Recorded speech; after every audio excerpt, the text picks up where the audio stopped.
దయచేసి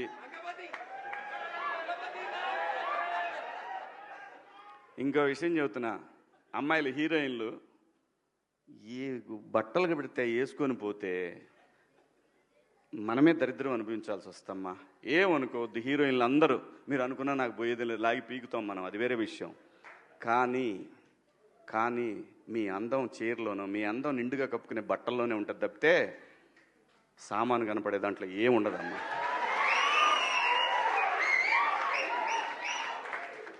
అవి వేసుకున్నంత మాత్రాన చాలామంది చూసినప్పుడు నవ్వుతూ అంటారు, కానీ దేద్రమ్ముండ ఎలాంటి బట్టలు ఎందుకు వేసుకుని కాస్త మంచి వేసుకోవచ్చుగా, బాగుంటావు కదా అనాలనిపిస్తుంది లోపల, అనలేము. అంటే మళ్ళీ స్త్రీ స్వాతంత్రం లేదా స్వేచ్ఛ లేదు. స్త్రీ అంటే ప్రకృతి, ఎంత అందంగా ఉంటే అంత గౌరవం పెరిగిద్ది.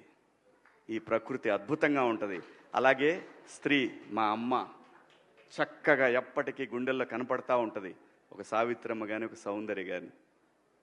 అలాగే ఈ జనరేషన్లో ఇంకా చాలామంది, రష్మిక, చాలామంది అమ్మాయిలు ఉన్నారు. వీళ్ళందరూ ఇంపాక్ట్ క్రియేట్ చేశారు కాబట్టి అమ్మటే చెప్పగలుగుతున్నాం. గ్లామర్ అనేది ఒక దశ వరకే ఉండాలా, ఇంతవరకు ఉంటే పర్లా, అది ఇక్కడికి రాకూడదు. నేనేవాళ్ళే కానీ చెప్పడానికి మళ్ళీ అందరు రేపు పొద్దున పెద్ద పెద్ద వాళ్ళంతా బయలుదేరతారు, మాకు స్త్రీ స్వేచ్ఛ లేదు. స్వేచ్ఛ అనేది అదృష్టం. ఆ స్వేచ్ఛని కోల్పోవద్దు. మన గౌరవం ఎప్పుడు పెరుగుద్దంటే మన వేష భాషల నుంచే మన గౌరవం పెరిగిద్ది.